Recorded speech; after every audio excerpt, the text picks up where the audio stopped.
नमस्कार दोस्तों, ब्रेनबीट online YouTube platform में आपका स्वागत है। सभी बच्चे स्वस्थ हैं, मस्त हैं, अपनी संस्कृति को बचाए रखें।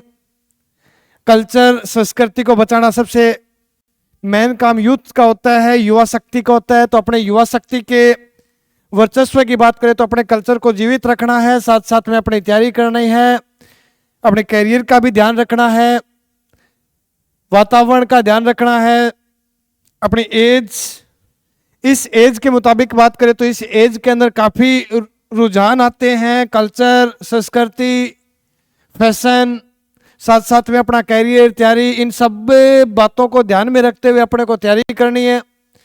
अगर बात करें कि भाई एसएससी सीएचएसएल के अभी एग्जाम चल रहे हैं, एसएससी सीएचएसएल के अंदर आप क्वेश्चन पेपर देखोगे तो काफ़ी क्वेश्चन अपनी क्लासों से उठाए जा रहे हैं। यानी सीएचएसएल के कंसेप्ट की बात करें तो सीएचएसएल से रिलेटेड जितने भी जीके के क्वेश्चन बने हैं अभी की शिफ्टों में, देखो 12 तारीख से एसएससी सीएचएसएल के एग्जाम स्टार्ट हो चुके हैं। तो जितने भी एसएससी सीएचएसएल के अंदर जीके से रिलेटेड काफ़ी जो क्वेश्चन पूछे जाते हैं उन क्वेश्चनों को भी हम साथ साथ में कवर करते चल रहे हैं। अर्थात हर स्लाइड के अंदर दो तीन क्वेश्चन हम एसएससी सीएचएसएल के ले रहे हैं, जिसमें अपने 20-22 क्लासों के अंदर एसएससी सीएचएसएल का टोटली जो जीके का कंसेप्ट है वो कंसेप्ट भी रिवीजन पे करेंगे। उसके साथ साथ अपने बेसिक कंसेप्ट चल ही रहे, ज्योग्राफी, हिस्ट्री, पॉलिटिकल से रिलेटेड बातें हो रही हैं और सभी बच्चे अपनी तैयारी कर रहे हैं। तैयारी टॉप लेवल पे चल रही है। अपनी रीजनिंग पोर्शन की बात करें तो रीजनिंग पोर्शन के अंदर 7-8 टॉपिक कंप्लीट करवा चुके हैं अमित सर के द्वारा। बाकी जीएस से रिलेटेड बात करें तो जीएस के कंसेप्ट के भी करंटली बेस आधारित जितने भी क्वेश्चन है या फिर जितने भी सिलेबस पर डिपेंड क्वेश्चन है उन क्वेश्चनों के बारे में चर्चा कर रहे हैं और उन क्वेश्चनों के वो मोस्टली क्वेश्चन करवाए जा रहे हैं जो क्वेश्चन बार बार रिपीट हो रहे हैं। SSC GD, railway, CHSL, MTS, SSC CGL, bank level या फिर एनटीपीसी की बात करें या दिल्ली पुलिस की बात करें तो इन वैकेंसीज के अंदर जितने भी जीके के पोर्शन से क्वेश्चन पूछे जाएंगे वो क्वेश्चन काफ़ी अपनी क्लास से क्वेश्चन रहने वाले हैं। ये मेरा वादा है, ये गारंटी है। जितने भी अपने को जो क्वेश्चन करवाए जा रहे हैं वो बच्चे 100% तैयार रखो। बाकी मैं आपको गारंटी देता हूं कि अगर ये क्वेश्चन प्रॉपरली श्योरिटी के साथ तैयार हो गए तो आपका सिलेक्शन कोई भी रोकने वाला नहीं है, आपकी तैयारी अच्छी होगी।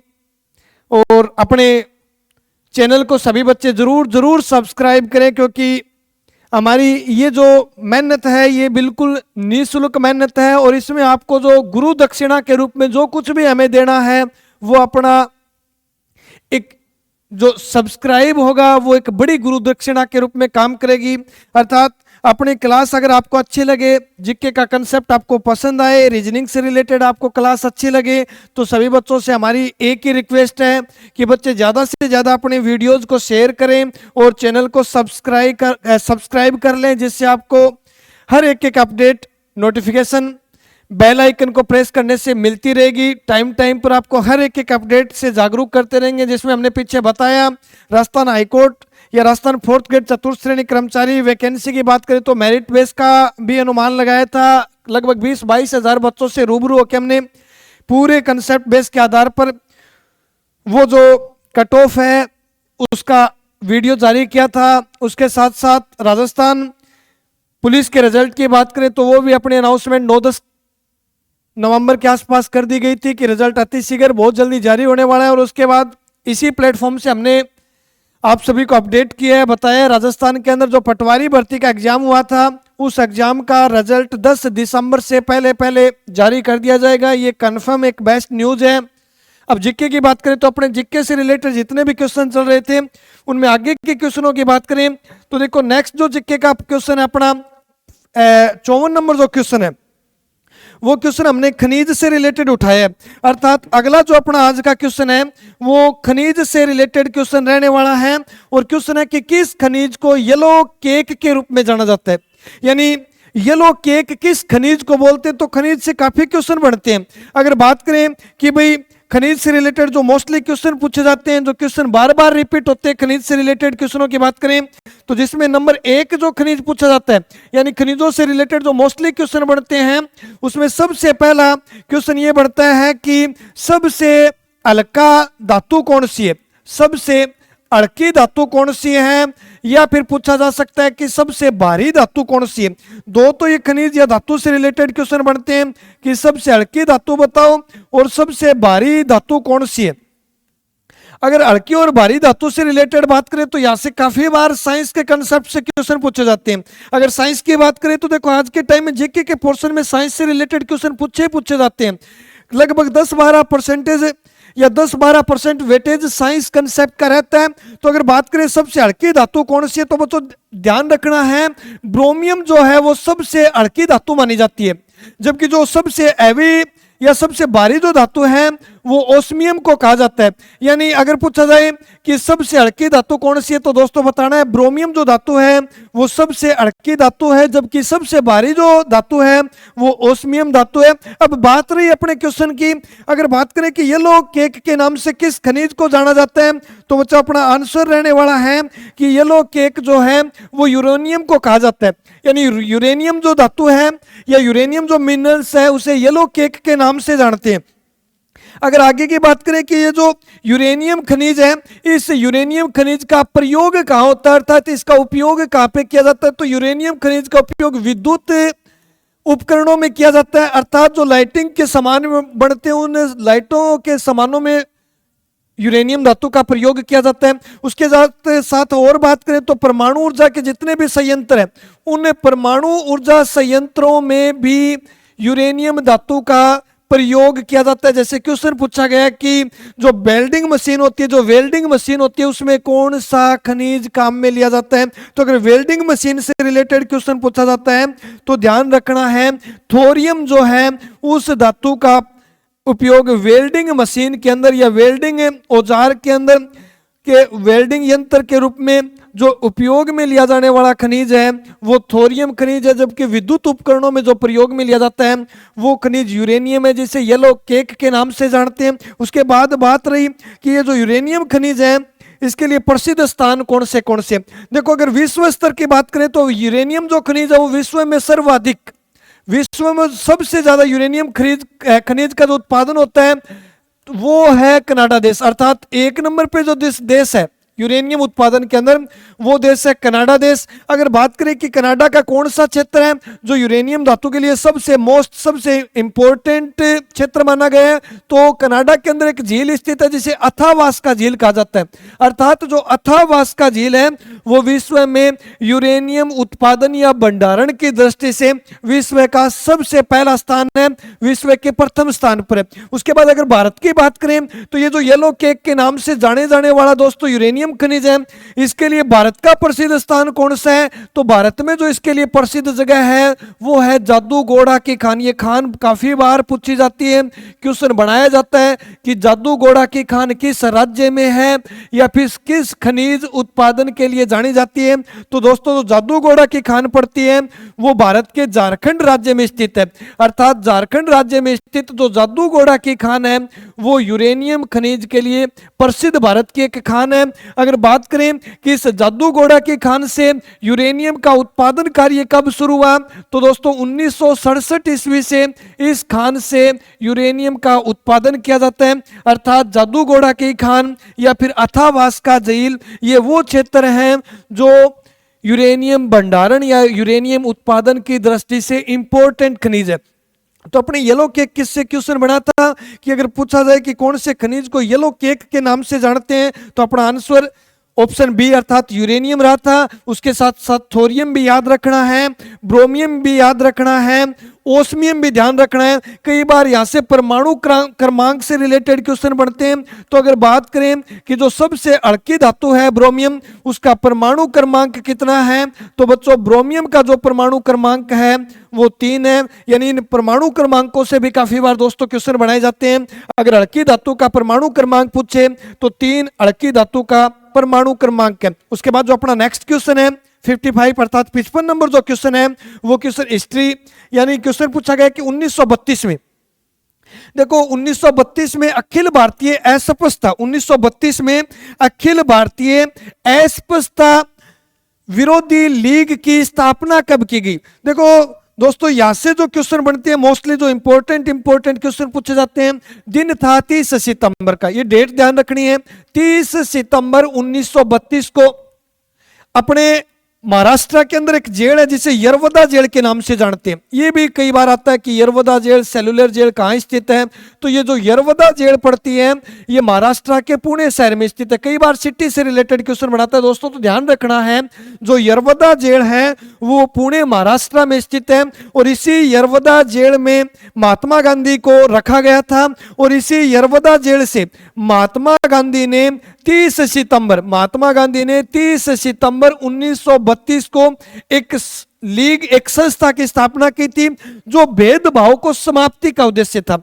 अर्थात जो जातिवादी जो भेदभाव थे उस भेदभाव को समाप्त करने के लिए 30 सितंबर 1932 को राष्ट्रपिता महात्मा गांधी ने अखिल भारतीय संस्था अर्थात अखिल भारतीय सांप्रदायिक या अस्पृश्यता, अखिल भारतीय अस्पृश्यता विरोधी लीग की स्थापना की थी। दोस्तों अगर बात करें कि भाई अखिल भारतीय अस्पृश्यता विरोधी लीग को बाद में किस नाम से जाना गया, तो इसका जो बाद में नाम चेंज किया जाता है वो हरिजन सेवक संघ के नाम से किया जाता है। अर्थात अगर पूछा जाए कि हरिजन सेवक संघ की स्थापना किसने की, तो सभी बच्चों को पता रहता है कि हरिजन सेवक संघ की स्थापना तो महात्मा गांधी ने की थी।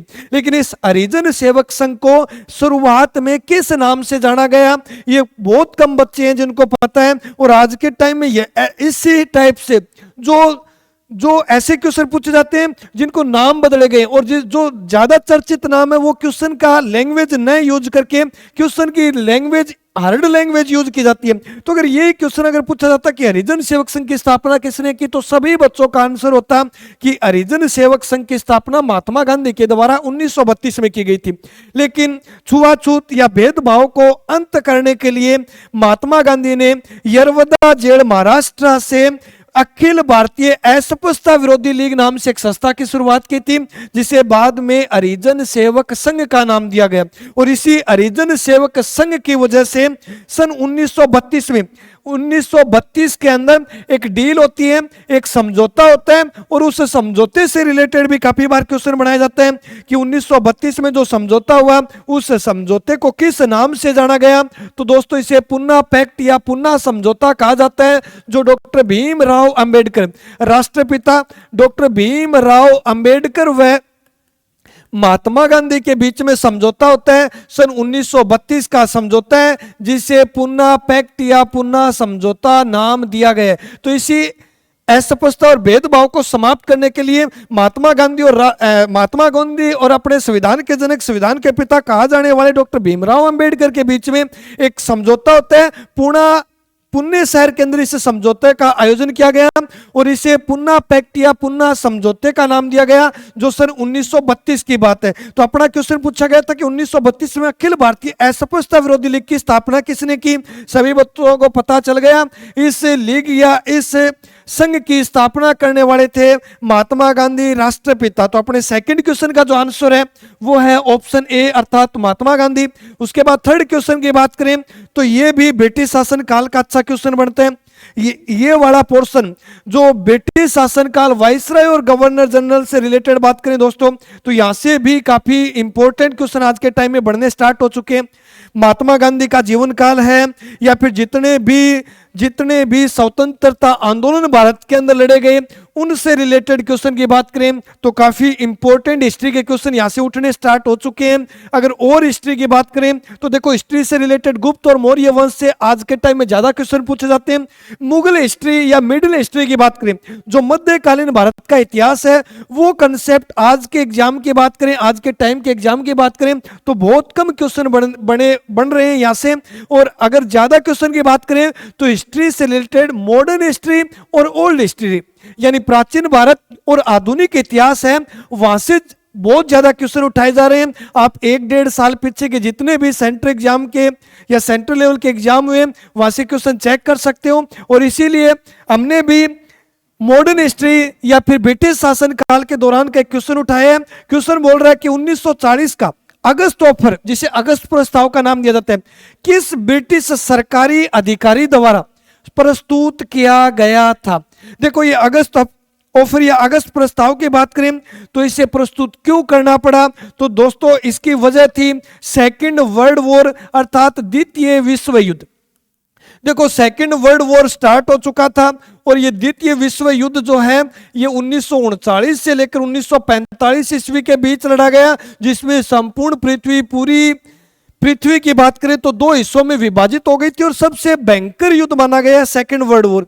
इसी सेकंड वर्ल्ड वॉर में ब्रिटिश गवर्नमेंट क्या चाह रही थी कि भाई भारत के जितने भी व्यक्ति हैं वो अपने सहयोगी बने, और इसीलिए एक वाइसराय के द्वारा अंग्रेज अधिकारी के द्वारा एक प्रस्ताव पेश किया गया, जिस प्रस्ताव में भारत को लुभाया गया, लालच दिया गया कि आप हमारा सेकंड वर्ल्ड वॉर में सहयोगी बनिए और हम आपको आजादी देंगे, हम आपको डोमिनियन स्टेट का दर्जा देंगे। और उसी प्रस्ताव को इतिहास में अगस्त प्रस्ताव का नाम दिया गया। अगर बात करें कि अगस्त प्रस्ताव जो है ये कब पेश किया गया, तो अगस्त महीने में पेश होने के कारण अर्थात अगस्त प्रस्ताव जो है वो 8 अगस्त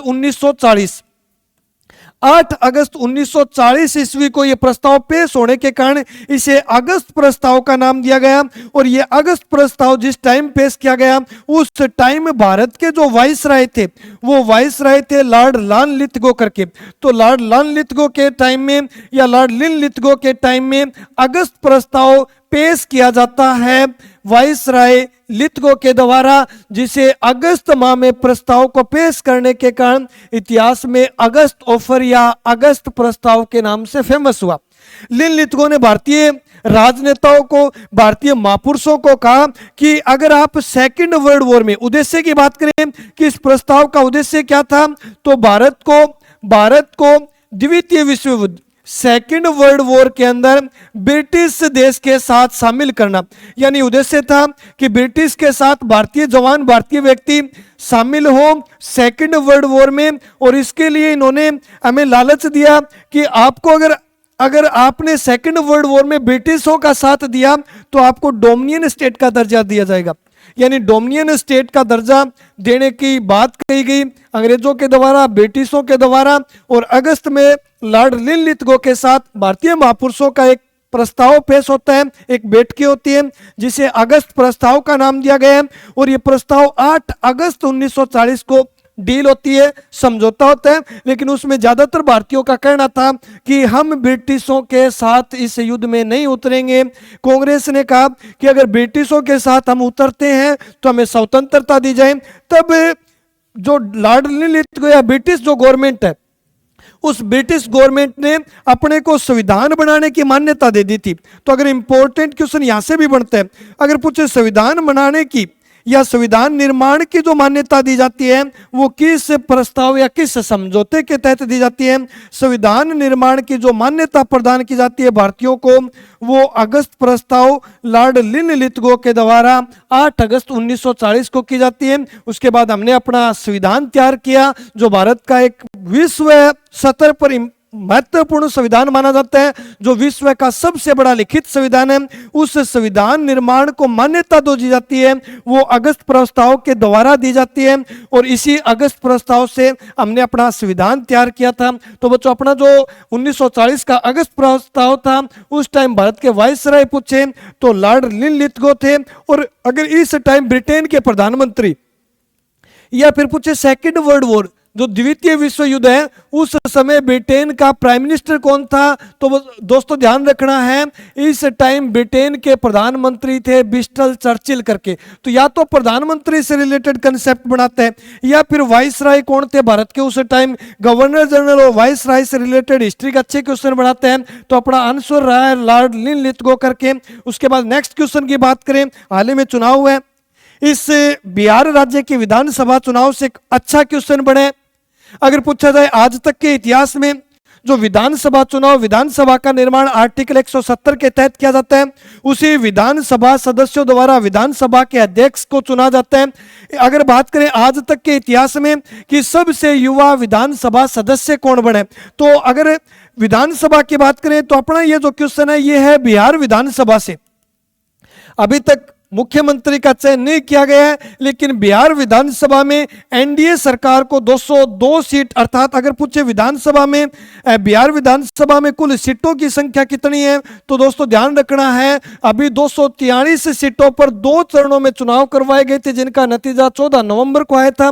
इस 243 सीटों से अगर बात करें, सबसे युवा बीजेपी को सबसे युवा विधायक मिला है। अगर उन विधायक की बात करें कि आज तक के इतिहास में सबसे युवा विधायक कौन है, तो वो विधायक बनने वाली है मैथिली ठाकुर, जो 25 साल की उम्र में, जिनका जन्म 2000 ईस्वी में हुआ था, और ये 25 साल की उम्र में सबसे युवा विधायक चुनी गई है। और अगर बात करें कि इनका विधानसभा क्षेत्र कौन सा था, तो मैथिली ठाकुर ने अलीनगर विधानसभा क्षेत्र से चुनाव लड़ा था। 11,000 प्लस वोटों से इन्होंने विजय हासिल की थी, जीत हासिल की है, और ये इतिहास की सबसे युवा विधायक चुनी गई है। अगर मैथिली ठाकुर की बात करें, तो मैथिली ठाकुर वैसे पेशे से तो संगीतकार है, और ये भोजपुरी लैंग्वेज के अंदर संगीत गाती है, अर्थात भोजपुरी स्टार है मैथिली ठाकुर करके। और इन्होंने छठ पूजा के कुछ गीतों में अपना योगदान दिया, अर्थात बिहार का जो सबसे बड़ा त्योहार है छठ पूजा, उसमें मैथिली ठाकुर ने अपने संगीतों की प्रस्तुति दी है। जो भोजपुरी स्टार है, जिनका जन्म 2001 में हुआ था, 25 साल की उम्र में सबसे युवा विधायक चुनी गई है। म्यानपल्ली रोहित की बात करें, तो ये भी 2023 के युवा विधानसभा कैंडिडेट थे, अर्थात चुने गए युवा विधायक थे। अगर बात करें कि म्यानपल्ली रोहित का संबंध किससे है, तो दोस्तों इस म्यानपल्ली रोहित साहब का संबंध तेलंगाना विधानसभा क्षेत्र से है, जिन्होंने 2023 के चुनाव में भाग लिया था और जीत हासिल की थी। लेकिन अपने को पूछा गया है कि भाई मैथिली ठाकुर जो है वो भारत की सबसे युवा विधायक बनने वाली बन गई है। तो करंट का प्रश्न है, 2-4 दिन पहले की घटना है, इंपॉर्टेंट से इंपॉर्टेंट क्वेश्चन रहेगा आगे के जितने भी एग्जाम हैं उन एग्जामों में। उसके बाद नेक्स्ट क्वेश्चन की बात करें, तो हॉकी वर्ल्ड कप 2026 का आयोजक देश कौन सा रहेगा, यानी अगला जो हॉकी वर्ल्ड कप होना है। अगर पूछे हॉकी विश्व कप, पुरुष हॉकी विश्व कप की शुरुआत कब हुई, तो पुरुष हॉकी वर्ल्ड कप की जो शुरुआत होती है वो 1971 के अंदर होती है। यानी विश्व हॉकी या पुरुष world cup hockey world cup की शुरुआत की बात करें तो 1971 ईस्वी में पुरुष हॉकी वर्ल्ड कप की शुरुआत की गई थी। कई बार हॉकी वर्ल्ड कप के शुरुआत से रिलेटेड क्वेश्चन बनते हैं, तो अगर शुरुआत की बात करें तो ये शुरुआत 1971 में होती है।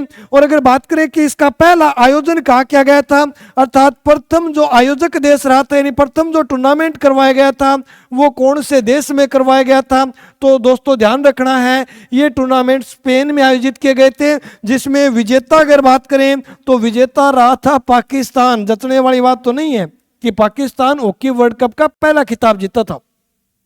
तो स्पेन के अंदर ये जो टूर्नामेंट करवाए गए थे वहां से पुरुष हॉकी वर्ल्ड कप की शुरुआत हो रही है।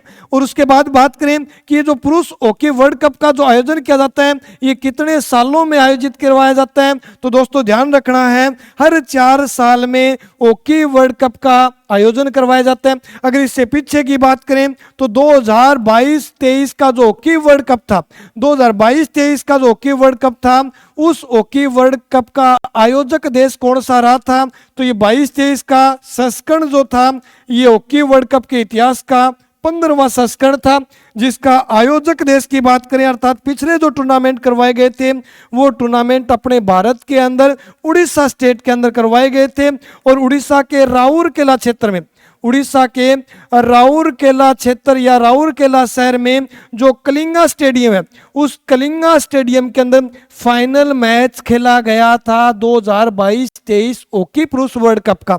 और ये जो फाइनल मैच खेला जाता है ये जर्मनी और बेल्जियम, यानी जर्मनी और बेल्जियम देशों के बीच में फाइनल टूर्नामेंट होता है, जिसमें पिछले वर्ल्ड कप 2022-23 की बात करें तो जो विजेता देश रहा था वो जर्मनी देश रहा था, अर्थात 2022 का या 23 का जो हॉकी वर्ल्ड कप का टूर्नामेंट जीता था वो जर्मनी देश ने बेल्जियम को फाइनल में हराकर जीता था, जिसका संस्करण, जिसका आयोजक या जिसका दो फाइनल जो मैच खेला गया था वो राउरकेला के अंदर कलिंगा स्टेडियम है, जो भारत के उड़ीसा राज्य का शहर है। अब आगे की बात करें कि 2026 का जो संस्करण है, वो जो संस्करण है उसका आयोजक देश, ये जो 16वां संस्करण का आयोजन किया जा रहा है 2026 के अंदर, ये हॉकी वर्ल्ड कप के अंदर कुल 48 टीम भाग लेने वाली है और इसमें 2 देशों के द्वारा मेजबानी की जाएगी, जिसमें नाम आता है बेल्जियम और नीदरलैंड करके। बेल्जियम के वेमेना शहर में इस फाइनल या इस हॉकी पुरुष वर्ल्ड कप का आयोजन किया जाएगा। अगर महिला हॉकी वर्ल्ड कप की बात करें कि भाई महिला हॉकी वर्ल्ड कप की, महिला जो हॉकी वर्ल्ड कप के है उस हॉकी वर्ल्ड कप की शुरुआत कब हुई, तो दोस्तों अपना आंसर रहने वाला है 1974, अर्थात पुरुष हॉकी वर्ल्ड कप की शुरुआत 1971 में होती है और जबकि महिला हॉकी वर्ल्ड कप की शुरुआत सन 1974 में की जाती है। अभी 16वां संस्करण अगली साल अर्थात 2026 में आयोजन किया जाएगा और इसके आयोजक जो देश रहने वाले हैं वो बेल्जियम और नीदरलैंड, अर्थात दोनों देशों के द्वारा 2026 के हॉकी वर्ल्ड कप का आयोजक करवाया जाएगा। अगर भारत में बात करें कि प्रसिद्ध खिलाड़ी बताओ, तो हॉकी के जादूगर कहे जाने वाले, अगर हॉकी के जादूगर कहा जाता है उसकी बात नहीं करेंगे तो हम हॉकी से रिलेटेड सभी कंसेप्ट नहीं कवर कर पाएंगे। हॉकी के जादूगर बोला जाता है मेजर ध्यानचंद को। मेजर ध्यानचंद वो व्यक्ति है जिन्होंने ओलंपिक में भारत को 3 गोल्ड दिलाया था। 1928, 1932 और 36 में ओलंपिक में स्वर्ण पदक जिताने वाला व्यक्ति है मेजर ध्यानचंद, जिसे हॉकी का जादूगर कहा जाता है। यानी मेजर ध्यानचंद की बात करें तो मेजर ध्यानचंद को कहा जाता है हॉकी का जादूगर। हॉकी का जादूगर अगर पूछ ले किस खिलाड़ी को कहा जाता है तो हॉकी का जादूगर बोलते हैं मेजर ध्यानचंद को। तो ये 2026 के जो हॉकी वर्ल्ड कप है ये क्वेश्चन ध्यान रखना है, पिछला संस्करण ध्यान रखना है, पिछली बार फाइनल कहाँ खेला गया, कौन सा देश विजेता रहा था, 2026 का आयोजक देश कौन से रहने वाले हैं, ये स्पोर्ट्स के मोस्टली इंपॉर्टेंट क्वेश्चन है। उसके बाद नेक्स्ट 59 नंबर क्वेश्चन की बात करें तो क्वेश्चन पूछा गया है उत्कृष्ट सेवा के लिए 2024 में देखो मूलतः विश्व पुरस्कार दिया जाता है जो सामाजिक सेवा या उत्कृष्ट सेवा क्षेत्र में दिया जाने वाला पुरस्कार है। और अगर पूछा जाए 2024 में यह पुरस्कार किस संस्था को दिया गया तो प्राथम एजुकेशन जो फाउंडेशन है उसको 2024 का मूलतः विश्व पुरस्कार से सम्मानित किया गया। तो ध्यान रखना है। देखो पुरस्कार की बात करें तो जो मोस्ट पॉपुलर पुरस्कार है वो तो बच्चे सभी कवर कर लेते हैं, भारत रत्न है, मेजर ध्यानचंद है, अर्जुन पुरस्कार है, व्यास सम्मान पुरस्कार है, ज्ञानपीठ पुरस्कार है, द्रोणाचार्य अवार्ड है। लेकिन इस प्रकार के जो अवार्ड है वो ज्यादा पूछे जाते हैं और यहीं से बच्चे को टफ लेवल लगता है। अगर इस प्रकार का क्वेश्चन किसी स्टूडेंट्स का, किसी दोस्त का ठीक होता है तो मानो वो बच्चा वो काफी हद तक बच्चों को क्रॉस करके जाता है। तो अपने को खास ध्यान रखना है मूलतः विश्व पुरस्कार 2024 से सम्मानित होने वाली संस्था या व्यक्ति कौन है तो प्राथम एजुकेशन जो फाउंडेशन है उसे 2024 का उत्कृष्ट सेवा के लिए मूलतः अवार्ड से सम्मानित किया गया। उसके बाद नेक्स्ट क्वेश्चन है किस राज्य ने शेफाली वर्मा को, जो आईसीसी महिला चैंपियनशिप के अंदर नाम में चर्चित हुई थी शेफाली वर्मा, जिसे राज्य महिला आयोग की ब्रांड एम्बेसडर नियुक्त किया गया है, और वो किस राज्य की महिला ब्रांड एम्बेसडर नियुक्त हुई है तो देखो शेफाली वर्मा से रिलेटेड बात करें तो शेफाली वर्मा का संबंध है हरियाणा स्टेट से, और शेफाली जो वर्मा है उन्हें आईसीसी महिला चैंपियनशिप 2025, आईसीसी वुमेन्स चैंपियनशिप महिला चैंपियनशिप 2025 के अंदर फाइनल मैच की मैच ऑफ द प्लेयर का अवार्ड दिया गया था। फाइनल मैच में बेस्ट अवार्ड से सम्मानित किया गया था जिनका नाम है शेफाली वर्मा, जो हरियाणा स्टेट से बिलोंग करती है, जिनका फाइनल मैच में कुल 87 रनों का योगदान था। अगर बात करें इस आईसीसी महिला T20 या आईसीसी महिला चैंपियनशिप की कैप्टन कौन थी तो दोस्तों ध्यान रखना है हरमनप्रीत कौर जो थी वो कैप्टन थी, और हरमनप्रीत कौर की कैप्टनसी में भारत की वुमेन्स क्रिकेट टीम ने पहली बार चैंपियनशिप विजेता बनी। और अगर बात करें उप कप्तान, देखो ये भी इस प्रकार के क्वेश्चन है, हरमनप्रीत कौर को सभी जानते हैं, लेकिन वाइस कैप्टन उप कप्तान से रिलेटेड अगर क्वेश्चन बढ़ता है तो स्मृति मदाना इस ICC championship team India team की उप कप्तान के रूप में नियुक्त थी, जबकि कैप्टन हरमनप्रीत कौर थी। तो अगर पूछा जाए कि किस स्टेट के द्वारा राज्य महिला आयोग की ब्रांड एम्बेसडर शेफाली वर्मा को घोषित किया गया है, तो जिस स्टेट से बिलोंग रखती है उसी स्टेट की महिला जो शेफाली वर्मा है उसे महिला आयोग की ब्रांड एम्बेसडर नियुक्त किया गया। कैप्टन ध्यान, अगर बात करें ये जो आईसीसी वुमेन चैंपियनशिप ट्रॉफी थी, इसका आयोजक देश कौन से थे, तो देखो ध्यान रखना है दोस्तों, भारत और श्रीलंका दो देशों में आईसीसी टूर्नामेंट का आयोजक करवाया गया था। अगर विजेता की बात करें तो इसके अंदर भारत विजेता रहता है, जबकि उप विजेता की बात करें तो इसमें उप विजेता साउथ अफ्रीका की टीम रही थी, यानी दक्षिण अफ्रीका उप विजेता थी और भारत विश्व विजेता बना था आईसीसी महिला चैंपियनशिप क्रिकेट के अंदर 2025 के अंदर, जिसमें भारत और श्रीलंका के अंदर टूर्नामेंट करवाए गए थे। फाइनल टूर्नामेंट महाराष्ट्र के नवी मुंबई नगर में आयोजित किया गया था, जिसमें भारत ये खिताब जीतता है। उसके बाद अगर नेक्स्ट क्वेश्चन की बात करें तो अपना जो नेक्स्ट क्वेश्चन है, राष्ट्रीय आदिवासी फिल्म महोत्सव 2025 किस शहर में शुरू हुआ, अर्थात 61 नंबर जो अपना क्वेश्चन है वो क्वेश्चन है कि आदिवासी दिवस, अभी आदिवासी दिवस बिरसा मुंडा की जयंती 15 नवंबर को आयोजित की गई थी। इस 15 नवंबर को बिरसा मुंडा की जयंती जो है उस जयंती को आदिवासी दिवस के रूप में घोषित किया गया था और बिरसा मुंडा की 2025 में 150वीं जयंती थी। इस क्वेश्चन का आंसर सभी बच्चे कमेंट बॉक्स में जरूर कमेंट करके आंसर देंगे। अगली क्लास में हम इस क्वेश्चन से रिलेटेड जितने भी क्वेश्चन बढ़ते हैं उन क्वेश्चन के बारे में चर्चा करेंगे। सभी बच्चों से बार बार रिक्वेस्ट की जा रही है कि अपने चैनल को सब्सक्राइब करें, शेयर करें। अपना ये YouTube प्लेटफॉर्म का फैमिली है, अपने YouTube प्लेटफॉर्म का एक परिवार है। इस परिवार में एक दूसरे का सहयोग करते हुए सभी बच्चों को अच्छी तैयारी करनी है। आपको फ्री ऑफ कॉस्ट बिल्कुल निःशुल्क सेंट्रल लेवल के एग्जामों के लिए, चाहे बेशक एसएससी जीडी हो, दिल्ली पुलिस हो, रेलवे हो, एनटीपीसी हो, सीएचएसएल हो, एमटीएस हो या फिर स्टेट के अंदर स्टेट लेवल के एग्जाम में जो सेंटर के कंसेप्ट बनाए जाते हैं वो बच्चे हो, सभी के लिए इंडिया जीके और रीजनिंग के बेहतरीन कंसेप्ट के साथ तैयारी करवाई जा रही है। सभी बच्चे अपनी तैयारी का आनंद ले रहे हैं। समय समय पर आपको बताना भी चाहिए कि आपकी तैयारी किस लेवल पर चल रही है। तो बाकी जो हम करने वाले हैं 61 नंबर क्वेश्चन से वो नेक्स्ट क्लास के अंदर शुरू करेंगे। तभी तक के लिए दोस्तों जय हिंद, जय भारत, धन्यवाद साथियों।